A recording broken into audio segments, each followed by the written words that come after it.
नमस्कार दोस्तों, स्वागत है आपका एक बार फिर से पाई ब्लॉक एजुकेशन में। आज हम बात करेंगे कि कैसे हमने पाई कॉइन की जीसीबी वैल्यू को इकोसिस्टम में यूज करना है। तो चलिए आगे बढ़ते हैं। कल्पना कीजिए एक डिजिटल करेंसी की जिसकी वैल्यू उसकी अपनी कम्युनिटी $3 लाख से भी ज्यादा मानती है। अब सवाल ये उठता है कि क्या ये कोई क्रांतिकारी आर्थिक प्रयोग है या फिर बस एक डिजिटल वहम। और ये सवाल बहुत जरूरी भी है। आज हम पाई नेटवर्क के दुनिया की तह तक जाने वाले हैं। बिल्कुल, क्योंकि पाई नेटवर्क क्रिप्टो की दुनिया के उस शोर शराबे से एकदम अलग खड़ा दिखता है, जहां हर कोई बस आप जानते हैं अगली बड़ी कीमत की भविष्यवाणी कर रहा है। हाँ, बस कीमत कीमत कीमत। सही। यहाँ कहानी कीमत की है ही नहीं, बल्कि मूल्य की है, वैल्यू की। बिल्कुल। और हमारे पास जो स्रोत है वो भी बहुत दिलचस्प है। ये पाई नेटवर्क के संस्थापकों के लगभग 3 साल पुराने इंटरव्यू का एक विश्लेषण है। अच्छा। और उसे आज यानी नवंबर 2025 की हकीकत से जोड़ा गया है। तो हमें एक तरह से पूरी यात्रा देखने को मिलेगी कि विजन क्या था, सफर कैसा रहा और आज जमीन पर हकीकत क्या है। ये बहुत अच्छा पॉइंट है। ये सिर्फ तथ्यों की लिस्ट नहीं है, ये तो एक पूरी केस स्टडी बन जाती है कि कैसे एक आइडिया कागज से निकलकर लाखों लोगों की एक डिजिटल अर्थव्यवस्था में बदलता है या बदलने की कोशिश करता है। तो आज का हमारा मिशन भी यही है, पाई नेटवर्क के विजन को डिकंस्ट्रक्ट करना, इसके काम करने के तरीकों को समझना और सबसे जरूरी वो बड़ा वाला नंबर, हाँ, ये पता लगाना कि 314159 की सामुदायिक सहमति मूल्य या जिसे कम्युनिटी कंसेंसस वैल्यू कहते हैं, इसका असली मतलब क्या है। तो चलिए इस गुत्थी को सुलझाते हैं। चलिए शुरुआत कहानी के किरदारों से करते हैं। हाँ बिल्कुल। इसके संस्थापक स्टैनफोर्ड यूनिवर्सिटी के डॉक्टर निकोलस, जो एक कंप्यूटर वैज्ञानिक हैं, और डॉक्टर चेंग डियो, एक सामाजिक वैज्ञानिक। मुझे ये कॉम्बिनेशन बहुत ही दिलचस्प लगता है ना?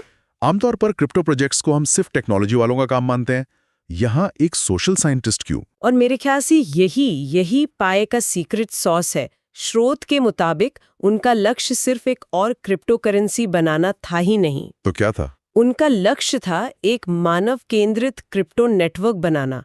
देखिए, टेक्नोलॉजी तो सिर्फ एक टूल है, एक साधन है। हाँ। असली मकसद था एक ऐसा नेटवर्क बनाना जो इंसानों के लिए काम करे, जिसे आम लोग अपना सकें, इस्तेमाल कर सकें। और इसके लिए आपको ये समझना होगा कि लोग जुड़ते कैसे हैं, वो भरोसा कैसे करते हैं और एक समुदाय कैसे बनाते हैं।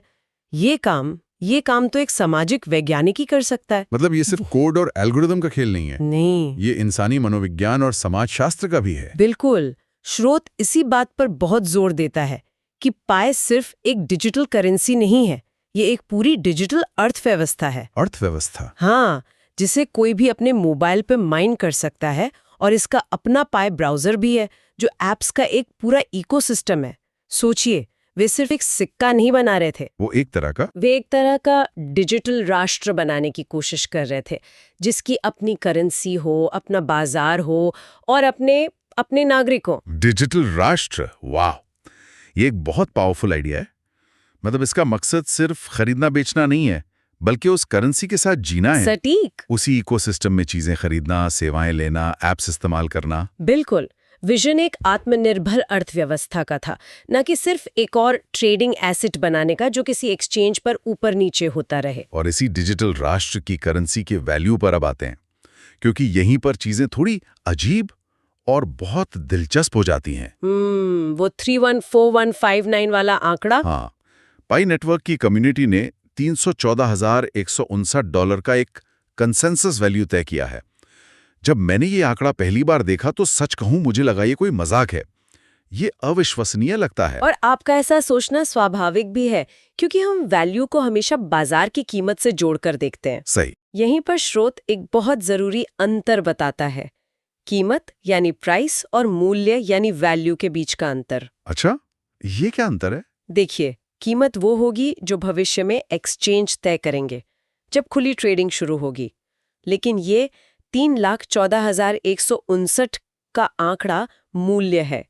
ये वो विश्वास है जो पायनियर्स यानी इसके लाखों यूजर्स ने आपस में मिलकर तय किया है। लेकिन क्या ये सिर्फ एक इको चैम्बर नहीं है? मेरा मतलब है, अगर एक बंद कमरे में कुछ लोग आपस में तय कर लें कि एक पत्थर की कीमत 1 करोड़ रुपए है, तो क्या वो सच में 1 करोड़ का हो जाएगा? असल दुनिया में जब ये एक्सचेंजों पर आएगा तो क्या ये वैल्यू टिक पाएगी? ये एक बेहतरीन सवाल है और यही इस पूरे प्रयोग का सबसे विवादास्पद और आकर्षक पहलू भी है। स्रोत इसे यूटिलिटी बेस्ड वैल्यू कहता है। Utility based?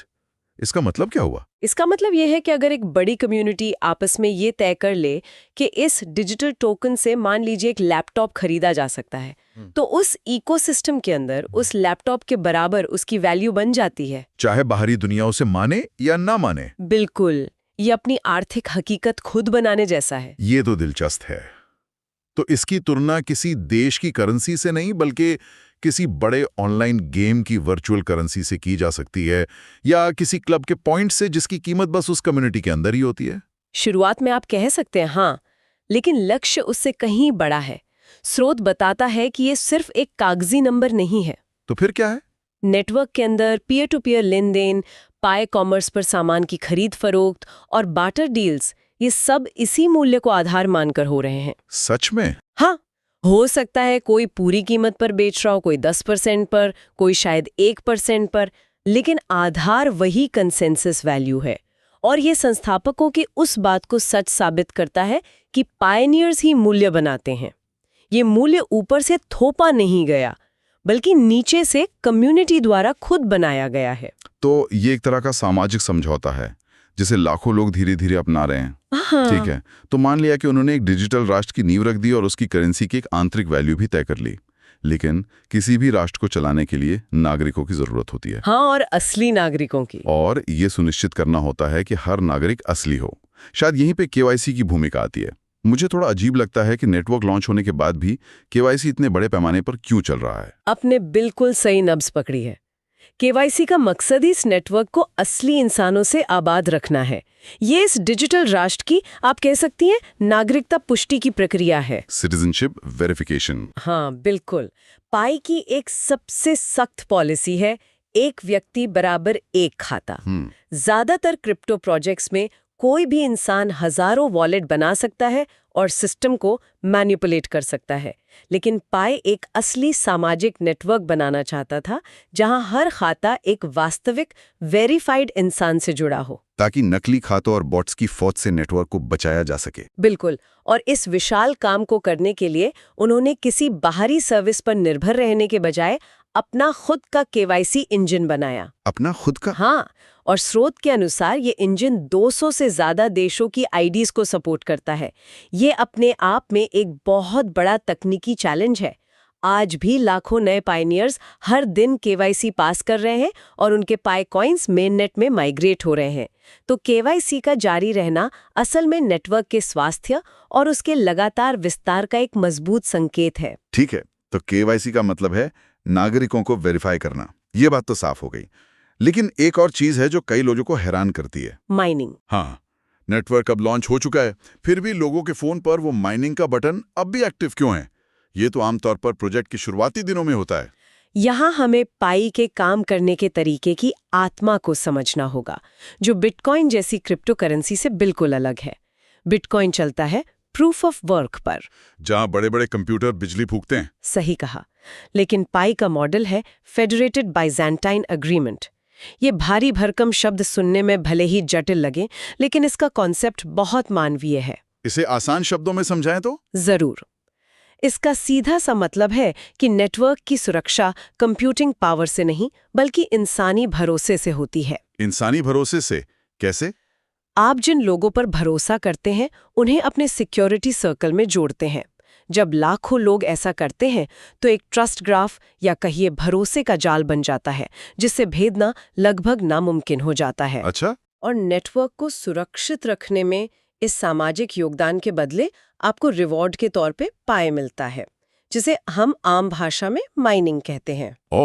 तो ये माइनिंग असल में नेटवर्क में एक नागरिक की भागीदारी और उसे सुरक्षित रखने का इनाम है। बिल्कुल। ये बिजली चलाने जैसा नहीं है, बल्कि अपने समुदाय में भरोसे का वोट देने जैसा है। आपने एकदम सटीक समझा।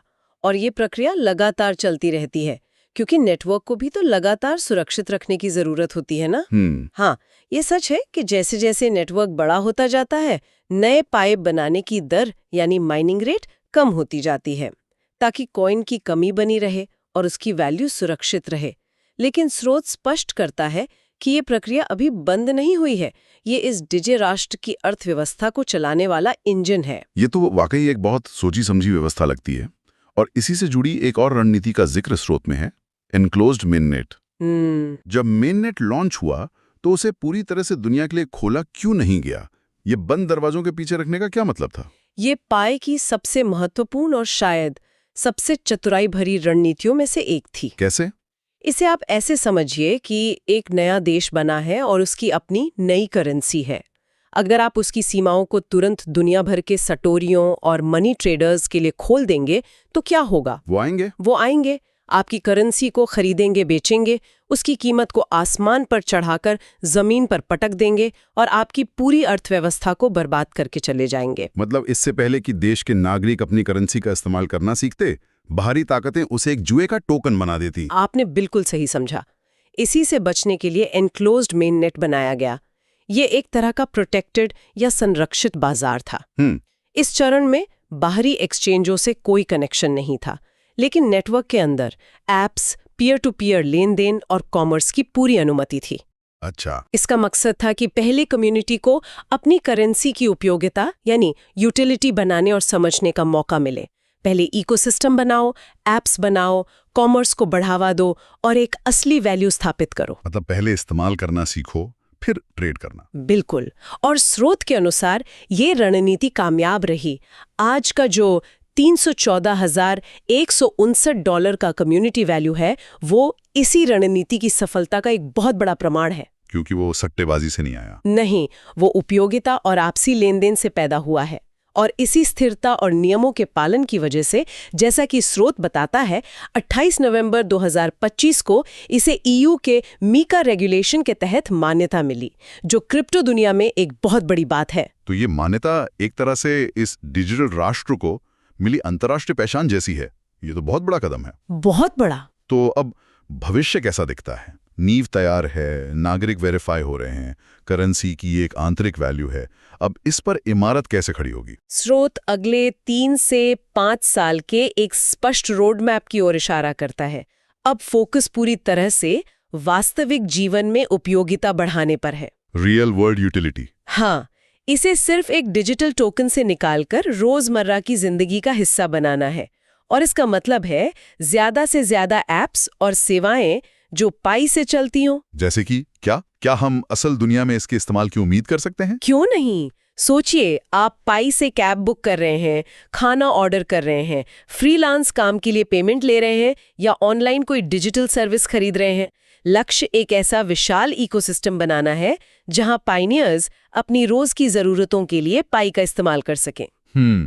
स्रोत में एक बहुत अच्छी बात कही गई है, जब बाजार धीमा होता है यानी बेयर मार्केट आता है, तब सारा शोर खत्म हो जाता है और केवल असली निर्माता ही टिकते हैं। बिल्कुल। पाई की टीम ने इसी शांत समय का उपयोग अपने इकोसिस्टम को चुपचाप बनाने में किया।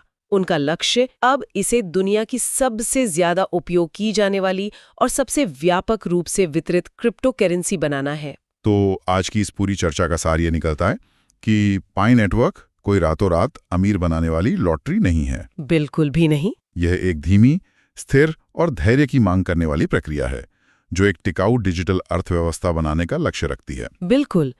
स्रोत में इस्तेमाल किया गया शब्द क्रिप्टो राष्ट्र इसे सबसे बेहतर तरीके से समझाता है। यह एक राष्ट्र है जिसे उसके नागरिक यानी पायनियर्स खुद बना रहे हैं, ईंट दर ईंट। ये एक बहुत शक्तिशाली और लोकतांत्रिक विचार है। हाँ है। और जैसा कि स्रोत साफ करता है, ये राष्ट्र अभी भी निर्माण के चरण में है। माइनिंग यानी नागरिक भागीदारी जारी है, KYC यानी नागरिकता की पुष्टि जारी है, और सबसे महत्वपूर्ण कम्युनिटी वैल्यू पर आधारित पीयर टू पीयर कॉमर्स भी लगातार हो रहा है। तो ये एक जीवित, सांस लेता हुआ, विकसित होता हुआ नेटवर्क है। हाँ, और स्रोत का अपने पायनियर्स के लिए एक अंतिम संदेश भी है जो इस पूरी सोच को समेटता है। क्या है वो? उसमें कहा गया है, रोज माइनिंग करें, अपने पाए को सुरक्षित रखें, बेचने की जल्दबाजी ना करें और इकोसिस्टम में योगदान दें। ये एक नागरिक का अपने राष्ट्र के प्रति कर्तव्य जैसा है। ये दिखाता है कि इस नेटवर्क की ताकत और मूल्य सीधे तौर पर इसके यूजर्स के लगातार भरोसे और उनकी भागीदारी से आते हैं। अगर यूजर्स का भरोसा हट जाए तो ये मूल्य भी खत्म हो जाएगा। ये हमें एक बहुत बड़े और गहरे सवाल पर सोचने के लिए छोड़ देता है। हम हमेशा सोचते हैं कि हमारी जेब में रखे नोट की कीमत सरकार तय करती है, लेकिन क्या सच में ऐसा है? या पाई नेटवर्क इस विश्वास की ताकत का एक विशाल प्रयोग है, जो पूछता है क्या एक डिजिटल समुदाय बिना किसी सरकार के सिर्फ आपसी भरोसे और उपयोगिता के दम पर एक नई वैश्विक मुद्रा बना सकता है? इसका जवाब जो भी हो, ये प्रयोग देखने लायक जरूर है। तो लाइक, सब्सक्राइब और शेयर करना ना भूलें। मिलते हैं एक नए वीडियो के साथ, तब तक के लिए धन्यवाद।